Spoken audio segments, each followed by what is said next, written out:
நாம் தொடர்ந்து கர்த்தருடைய வார்த்தையை கேட்க இருக்கிறோம். ஆண்டவர் தம்முடைய நாமத்தை அவர் மகிமைப்படுத்துவாராக. ஹல்லேலூயா.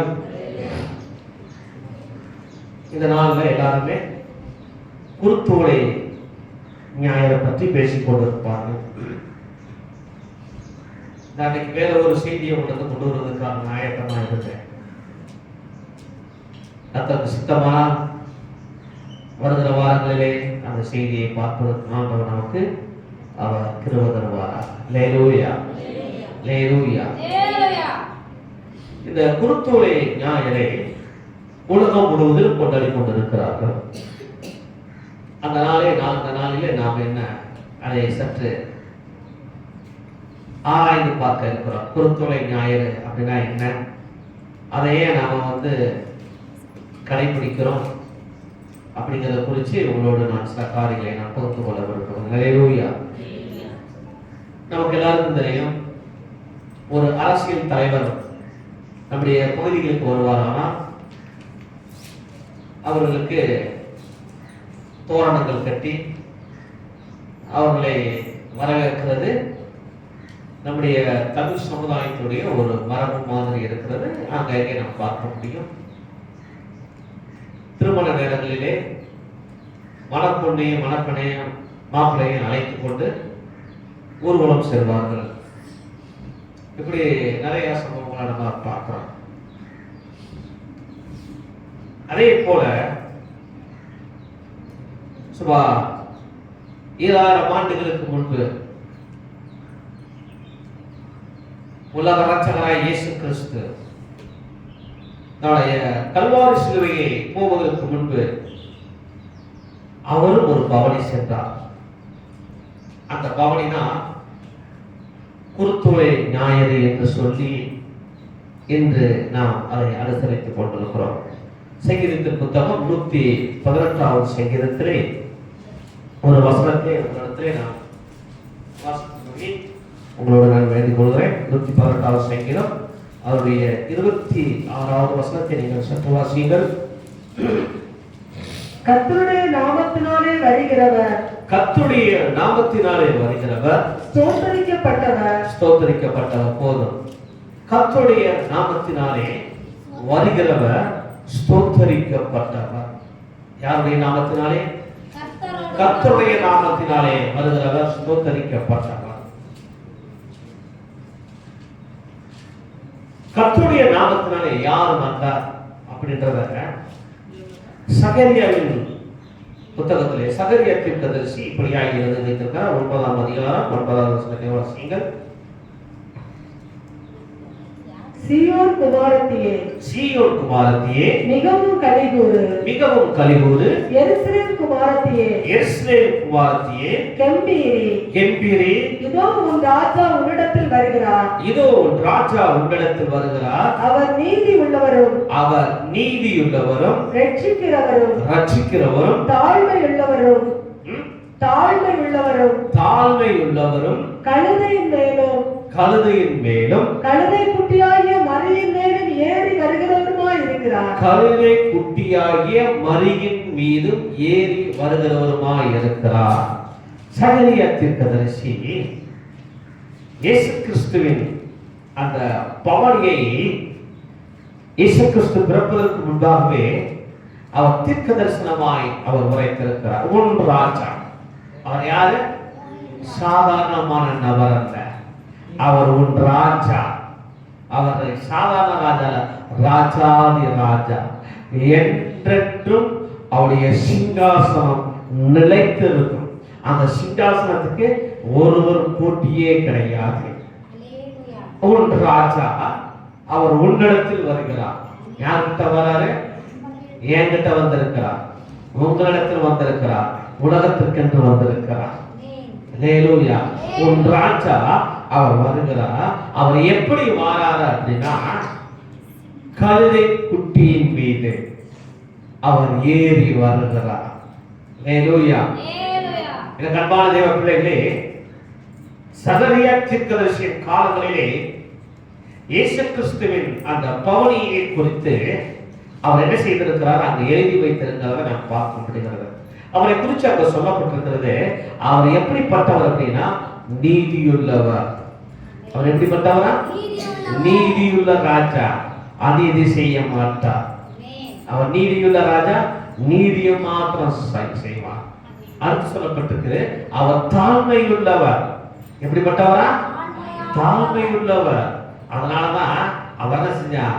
ஒரு எளிய குடும்பத்திலே மரியாளின் மூலமாக யோசேப்பின் சந்ததியிலே அவர் வந்தார். அல்லேலூயா. அவர் எளிமையுள்ளவர். அவர் ரொம்ப ஆடம்பரமானவர் அல்ல, அவர் எளிமையுள்ள ராஜா. அடுத்து அவர் சொல்லப்பட்டிருக்கிறார். அவர் என்ன சொல்ற முக்கியமான விஷயம், அவர் இந்த ராஜா ஏன் வருகிறார் அப்படின்னா அவருடைய ரட்சிப்பதற்காக வந்திருக்கிறார். அல்லேலூயா. இந்த ராஜா இந்த பூமிக்கு வந்தது நோக்கமே அடிமைத்தனத்தில் கொடுத்திருக்கக்கூடிய தன்னுடைய ஜனங்களை மீட்டெடுத்து தன்னுடைய ராஜ்யத்திலே சேர்த்துக் கொள்வதற்காக தான் இந்த ராஜா வந்திருக்கிறார். அல்லேலூயா, அல்லேலூயா. அவன் பாடுனா இயேசு ராஜா எங்கள் ராஜா. இயேசு ராஜா யாருக்கு தான் ராஜா? நம்முடைய நாமத்தை பற்றி கொண்டிருக்கிற எல்லாருக்கும் அவர் ராஜா, ராஜாதி ராஜா. அல்லேலூயா, அல்லேலூயா. இந்த இயேசு ராஜா அவர் கழுதை குட்டியின் மீது அவர் பவனி வருகிறார். என்ன செய்யறாரா? பவனி வருகிறார். சாதாரணமான ஒரு அரசியல் தலைவர் வருவதற்கு பெரிய ஆர்ப்பாட்டம், ஒரு ஆரவார ஆர்ப்பாட்டத்தை வரவேற்கிறாரா? ராஜாதி ரட்சிக்கக்கூடிய ராஜா அவர் என்ன செய்யறார்? தாழ்மையின் ரூபம் எடுத்து வந்திருக்கிறாரு. அவர் உன்னதத்தில் வருகிறார். சரீரத்திற்கு ரொம்ப தெளிவா சொல்லி இருக்கிறார். அவர் என்ன செய்ய மாட்டாரு? அநீதி செய்ய மாட்டார், நீதியை மாத்திரம் செய்வார். ஏன்னா அவர் நீதியின் ராஜா, சமாதானத்தின் ராஜா, அவர் ரட்சிக்கிற தேவன். அதனாலதான் அவரை குறிச்சி சகரியத்திற்கு இப்படி எழுதியிருக்கிறார். அவர் உன்னிடத்தில் வருகிறவர், அவர் ரட்சிக்கிறவர், அவர் ரட்சகர். அந்த ரட்சகராய் இயேசு இந்த பூமியிலே பவனி வருகிறார். அதனால அவரை நீங்கள் வரவேற்றுக் கொள்ளுங்கள். இந்த பூமி வரவேற்றுக் கொண்டது. இயேசு இந்த பூமிக்கு வந்ததை பூமி வரவேற்றுக் கொண்டது. தேவ தூதர்கள் வரவேற்றார்கள், நட்சத்திரங்கள் வரவேற்றது. அது மிகுந்த பிரகாசத்தை மூலமாய் காண்பித்தது. எனக்கு அன்பான தேவ பிள்ளைகளே, நம்முடைய வாழ்க்கையிலும் இந்த இயேசு ராஜா வந்ததுனால நீங்களும் நானும் இன்னைக்கு மகிழ்ச்சியோடு, மனநிறைவோடு, சந்தோஷத்தோடு நாம் இந்த பூமியிலே வாசம் செய்து கொண்டிருக்கிறோம். அல்லேலூயா, அல்லேலூயா. அப்ப இந்த பவனியை குறித்து சுவிசேஷ புத்தகத்திலே நாம் ஒரு சம்பவத்தை நம்ம வாசிக்க விரும்புகிறோம். மத்தேயு எழுதின சுவிசேஷம் 21ஆம் அதிகாரம் 4ஆம் வசனத்திலிருந்து நீங்கள் 11ஆம் வசனத்திலிருந்து நீங்கள் வாசிக்கும்படி கேட்கிறேன். 1லிருந்து 21, 4லிருந்து 9ஆம் வசனம் வரைக்கும் வாசிக்க. இதோ ஒரு ராஜா சாந்த குணமுள்ளவராய். இங்க வந்து சுவிசேஷம் சொல்லும்போது மத்தேயு அவர் எப்படி எழுதியிருக்கிறார் சொன்னா, இதோ ஒரு ராஜா சாந்த குணமுள்ளவராய், சாந்த குணமுள்ளவராய், கழுதையின் மேலும் கழுதை குட்டியாகிய மரியின் மேலும் ஏறிக்கொண்டு, கழுதையாகிய மரி குட்டியின் மேல் ஏறிக்கொண்டு உன்னிடத்தில் வருகிறார் என்று சீயோன் குமாரத்திற்கு சொல்லுங்கள் என்று தீர்க்கதரிசியினால் உரைக்கப்பட்டதற்கு நிறைவேறும்படி, சகரியா தீர்க்கதரிசியினால் உரைக்கப்பட்டது நிறைவேறும்படி இதெல்லாம் நடந்தது. சீஷர்கள் போய் இயேசு தங்களுக்கு கட்டளையிட்டபடியே செய்து, இயேசு தங்களுக்கு என்ன சொன்னாரோ அதன்படியே செய்து கழுதையையும் குட்டியையும் கொண்டு வந்து அந்த குட்டியை ஓட்டி கொண்டு வந்தார்கள். அவைகள் மேல் தங்கள் வஸ்திரங்களை போட்டு அந்த கழுதை குட்டிக்கு முன்பாக தங்கள் வஸ்திரங்களை போட்டார்கள். அவரை ஏற்றினார்கள். இயேசுவை அந்த கழுதை குட்டியின் மேல வஸ்திரம் போட்ட பிறகு அதன் மேல் அவரை ஏற்றினார்கள். திரளான ஜனங்கள் தங்கள் வஸ்திரங்களை வழியிலே விரித்தார்கள். வேறு சிலர் மரக்கிளைகளை தரித்து வழியிலே பரப்பினார்கள். முன்னடப்பாரும் பின்னடப்பாருமாகிய திரளான ஜனங்கள், முன் நடக்கிறவர்களும் பின் நடக்கிறவர்களும் திரளான ஜனங்கள் தாவீதின் குமாரனுக்கு ஓசன்னா, கர்த்தரின் நாமத்தினாலே வருகிறவர் ஸ்தோத்திரிக்க கர்த்தருடைய நாமத்தினாலே வருகிறவர் ஸ்தோத்தரிக்கப்பட்டவர். உன்னதத்திலே ஓசன்னா என்று சொல்லி ஆர்ப்பரித்தார்கள். உன்னதத்திலே ஓசன்னா என்று சொல்லி ஆர்ப்பரித்தார்கள். அல்லேலூயா, அல்லேலூயா. திரளான ஜனங்கள் முன்னும் பின்னும் சென்றார்கள். அவர்கள் எல்லாரும் கர்த்தருடைய நாமத்தினாலே வருகிறவர் ஸ்தோத்தரிக்கப்பட்டவர் என்று சொல்லி, உன்னதங்களே அவருடைய நாமம் மகிமைப்படுவதாக என்று சொல்லி தேவனை அவர்கள் ஓசன்னா என்று சொல்லி மகிமைப்படுத்தினார்கள். அல்லேலூயா, அல்லேலூயா. ஓசன்னா என்று சொன்னார்கள் என்று சொன்னா என்ன அர்த்தம் அப்படின்னா, கர்த்தாவே எங்களை ரட்சியும். அல்லேலூயா, கர்த்தாவே எங்களை ரட்சியும் அப்படின்ற ஒரு முழக்கத்தை அவர்கள் முழங்கினார்கள். இயேசுவை மகிமைப்படுத்தினார்கள். அல்லேலூயா. ஆம், அருமையான தேவஜனங்களே, இந்த பூமியிலும் கூட மறுபடியும் இயேசு கிறிஸ்து அவர் பூமிக்கு வருவார். இங்கு திரளான ஜனங்கள் அவரை மகிமைப்படுத்தினார்கள். அவர் மறுபடியும் இந்த இயேசு இந்த பூமியிலே நியாயாதிபதியாக நியாயாதிபதியாக இந்த பூமிக்கு அவர் வரவிருக்கிறார். அவர் வரும் பொழுது இயேசு கிறிஸ்து மாத்திரமல்ல, வானத்திலிருந்து தேவ தூதர்கள் இறங்கி வருவார்கள். மரித்து போன பரிசுத்தவான்கள் வருவார்கள். இவர்கள் எல்லாரும் மத்திய ஆகாயத்துக்கு வருவார்கள். உயிரோடு இருக்கிற நாமும் அவருக்கு எதிர்கொண்டு போவோம். அவர் வரும்பொழுது ஆரவார ஆர்ப்பாட்டத்தோடு வருவார்கள். எக்காலங்கள் முழங்கும், தேவ தூதர்கள் ஆர்ப்பரித்துக் கொண்டு வருவார்கள்.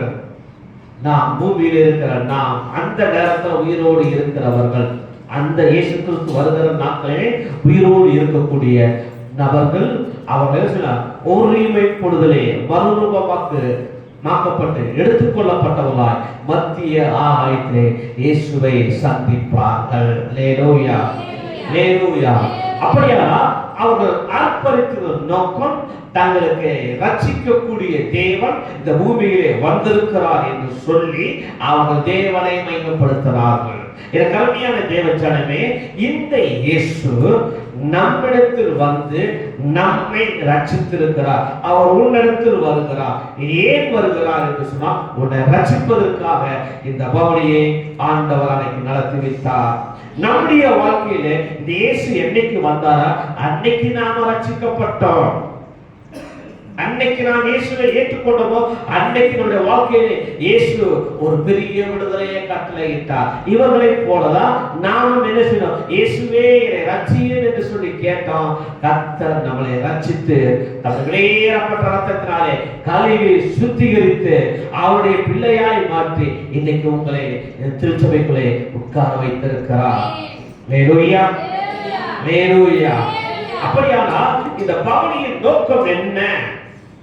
அந்த பவனியோட நோக்கம் என்ன என்று சொன்னால், பூமியிலே அடிமைத்தனத்துல இருக்கக்கூடிய ஜனங்களை ரட்சிப்பதற்கு ஒரு ராஜா தேவை. பாவத்தின் நாம் பிடிக்கப்பட்டு பிசாசின் பிடியில பிடிக்கப்பட்டிருக்கிற ஒவ்வொரு மனிதனையும் ரட்சிப்பதற்கு ஒரு ராஜா தேவை. அந்த ராஜா தான் இன்றைக்கு நீங்கள் நானும் ஆராதித்துக் கொண்டிருக்கிற இயேசு ராஜா. இந்த இயேசு ராஜா வந்தாரு, நம்மளை ரட்சித்திருக்கிறாரு. இந்த இயேசு ராஜா எங்க எல்லாம் போகிறாரோ அவனுக்கு போற நோக்கமே ரெண்டே நோக்கம் தான். ஒன்று, ஜனங்களை விடுவிக்க வேண்டும். இரண்டாவது, விடுவிக்கப்பட்ட ஜனங்களை தன்னோடு வைத்துக் கொள்ள வேண்டும் என்பதற்காக தான். அல்லேலூயா, அல்லேலூயா, அல்லேலூயா. அவர் நன்மை செய்கிறவராய் சுற்றித் திரிந்தார். அவர் நன்மை செய்கிறவராய் சுற்றித் திரிந்தார். என்ன நன்மை? பிசாசு பிடிக்கப்பட்ட ஜனங்களை விடுவித்தார். நோயாளிகளை குணமாக்கினார். செவிடர்களுக்கு கேட்கும்படி செய்தார். குருடர்களை பார்வையடைய செய்தார். முடவர்களை நடக்க செய்தார். அவர் செய்த நன்மை இதுதான். இந்த நன்மையை ஜனங்களுக்கு தருவதற்காக தான் இயேசு அவர் ஒரு பவனியாய் கடந்து சென்றார். அந்த பவனியின் வாயிலாக இன்று நாம் தெரிந்து கொள்கிற விஷயம் என்று சொன்னால், உங்களையும் என்னையும் ரட்சிப்பதற்காக இயேசு ஒரு பவனி சென்றார். ஆகவே இந்த பவனியை இன்னைக்கு இந்த பவனியுடைய காட்சியில நீங்க பார்க்கணும் அப்படின்னா, நீங்க கன்னியாகுமரி மாவட்டத்தில் நிறைய பார்க்கலாம், திருநெல்வேலி மாவட்டத்தில் பார்க்கலாம், ஜனங்கள் காலையில் 5 மணிக்கு குருத்தோலைகளை கையில் பிடித்துக் கொண்டு அவர்கள் பவனி செல்வார்கள். ஒரு பக்கம் மெழுகுது எரியும், ஒரு பக்கம் குருத்தோலை, 2 கையில் 2 வச்சிருப்பாங்க. ஒரு குருத்தோலை ஓலை வச்சிருப்பாங்க, ஒரு பக்கம் மெழுகுதிரி வச்சுக்கிட்டு வனசியா போவாங்க. பார்க்கறதுக்கு ரொம்ப கண்கொள்ளா காட்சியா இருக்கும். அல்லேலூயா, அல்லேலூயா. ஆமா. அப்ப அந்த பவுனியோட நோக்கம் ரட்சிப்பு. அந்த ரட்சிப்பு நமக்கு ஆண்டவர் கொடுத்திருக்கிறார். ஆண்டவருடைய நாமம் மையப்படட்டும். தேவன் தொடர்ந்து இந்த வார்த்தைகளினாலே உங்கள் ஒருவரையும் ஆசீர்வதிப்பாராக. உலகால் படித்து கண்களை மூடி ஜெபம் செய்யலாம்.